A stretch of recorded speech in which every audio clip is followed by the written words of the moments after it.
Créteil, samedi dernier. Ça, c'est ma fille. Sa couleur préférée, c'est le bleu.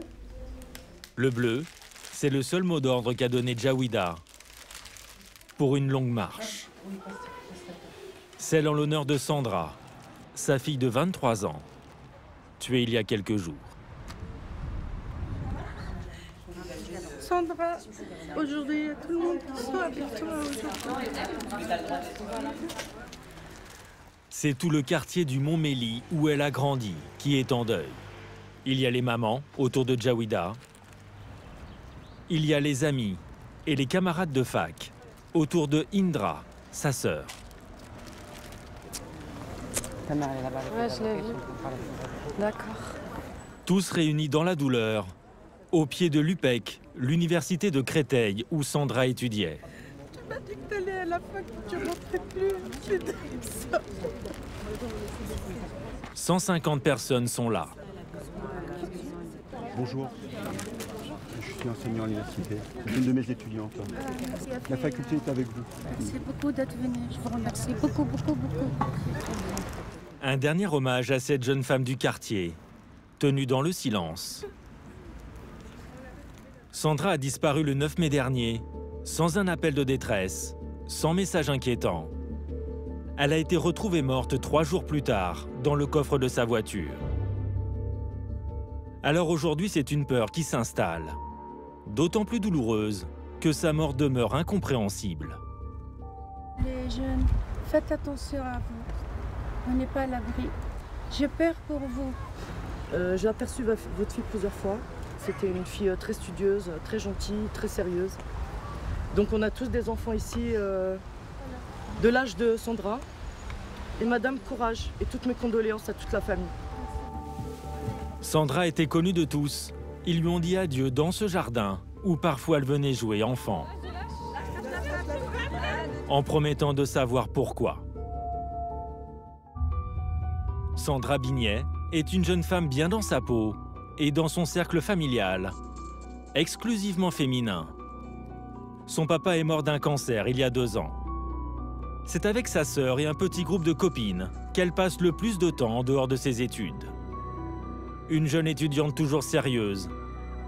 À la faculté de Créteil, elle suit un master de management de PME en alternance en entreprise, ce qui l'amène à sillonner l'Île-de-France et les supermarchés. Aurait-elle été au mauvais endroit au mauvais moment? Ou aurait-elle caché des soucis personnels à ses proches ou ses collègues? J'ai bien vu qu'il y a quelque chose qui n'allait pas bien, parce qu'elle n'était pas souriante, convenante. Il y a quelque chose qui n'allait pas. Quel a été son itinéraire? Enquête sur les derniers jours d'une jeune étudiante sans histoire, retrouvée étranglée dans sa voiture. C'est sur cette grande avenue que le véhicule de Sandra a été découvert. Ici, à Valenton, une commune voisine de Créteil. C'était le dimanche soir 12 mai, 3 jours après sa disparition. Cet homme préfère rester anonyme, mais il fait partie du groupe d'amis de la famille qui a repéré par hasard la voiture et prévenu la police. Nous l'appellerons Karim. C'est là que la voiture se trouvait, sur la deuxième place de parking, là au niveau du poteau entre les 2 arbres. Là. Le camion, il était là. Karim note surtout des détails très troublants. La voiture, elle était anormalement propre. C'est-à-dire qu'elle était astiquée, lustrée pratiquement, elle était propre. Le siège avant, il était anormalement reculé, de façon qu'une personne de plus d'1m75, 1m80 puisse conduire ce véhicule. Alors que la petite, elle mesure 1m50, 1m55, elle était petite. Les 2 pare-soleil avant qui étaient baissés, donc je ne sais pas si c'est pour le soleil ou la caméra. Le soleil, il ne faut pas dire que c'est le soleil parce que la veille, il a plu.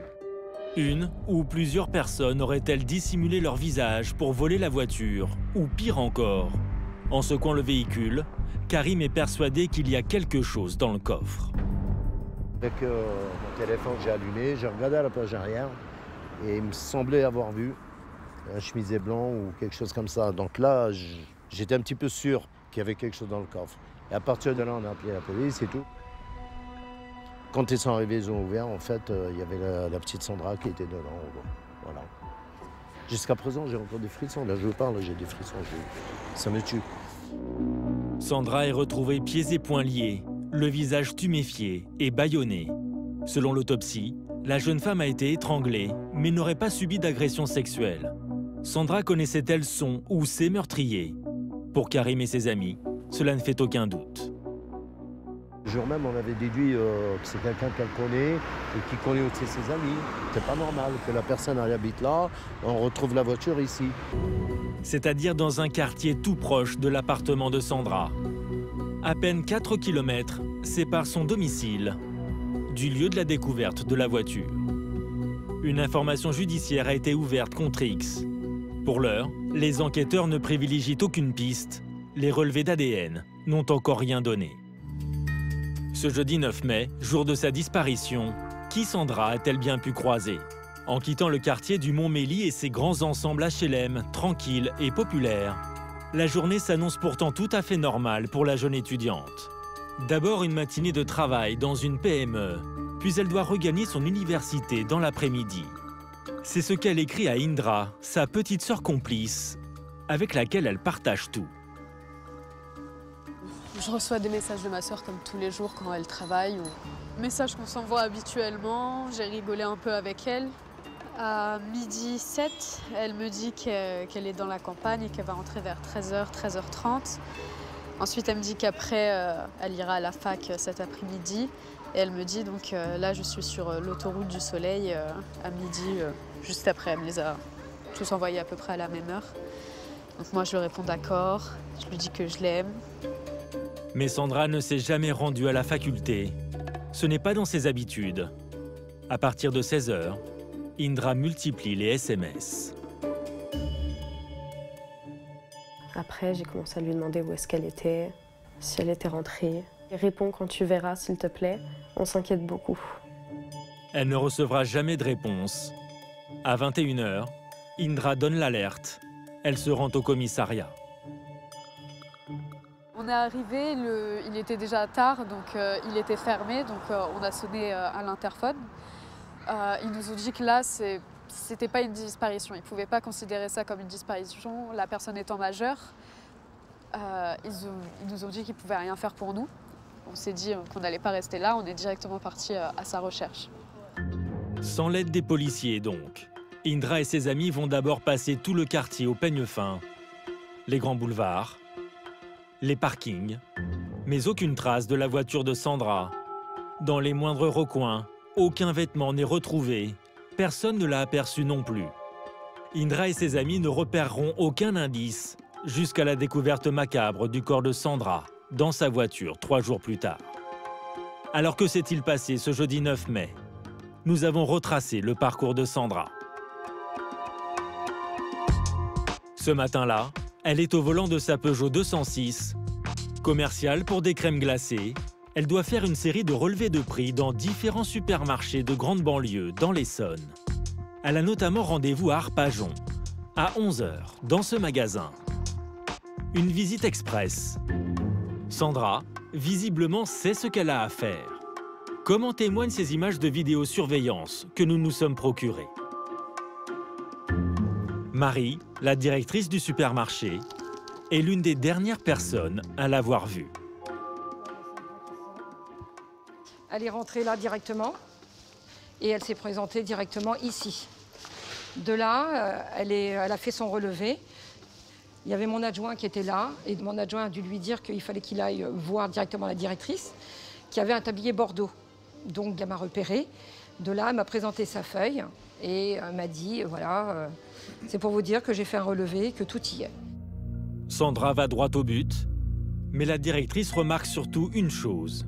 Ce jour-là, la jeune femme n'était pas aussi souriante que d'habitude. C'est pas quelqu'un qui était contente de présenter ses produits pour dire que j'avais tout, voilà, du tout. J'ai bien vu qu'il y a quelque chose qui n'allait pas bien, parce qu'elle n'était pas souriante, convenante, mais c'était pas une fille qui était épanouie, on voyait bien. Elle était attristée pour moi, il y a quelque chose qui n'allait pas. C'est la dernière image de Sandra vivante. Elle n'est restée que 10 minutes dans le magasin. Était-elle préoccupée? Aurait-elle caché des difficultés à sa famille ou à ses amis? En tout cas, La jeune femme a repris sa tournée et a rendu visite de la même manière, express, dans ce magasin de Milly-la-Forêt. Il est midi, Sandra prend le chemin du retour sur l'A6 pour regagner l'université de Créteil. Elle ne donnera plus signe de vie. Selon les premières investigations de la police, son téléphone a borné pour la dernière fois à Quincy-sous-Sénart, à l'est de l'itinéraire idéal pour rejoindre Créteil. Que fait-elle là? Mystère. Mauvaise rencontre ou avait-elle rendez-vous avec l'une de ses connaissances? À l'université, l'hypothèse d'une relation cachée ne tient pas selon Leïla et Jeanne. Juste à côté. Elles sont amies avec Sandra depuis le lycée. Sandra, elle n'a jamais eu de mauvaise fréquentation. Franchement, une fille sans histoire. Elle avait de problèmes avec personne. C'était pas du style à aller en boîte de nuit, rencontrer n'importe qui comme ça. Et histoire sérieuse, elle était plus axée sur les cours et sa famille en fait. Pour ses deux amies, Sandra était même toujours prête à montrer l'exemple. Elle était toujours là en fait pour aider les gens. Elle était sérieuse, que ce soit les études. Elle révisait quand il fallait, elle était sérieuse en cours, elle loupait pas les cours. Et elle a toujours travaillé au parallèle de ses études aussi. Pour aider sa famille. Ouais.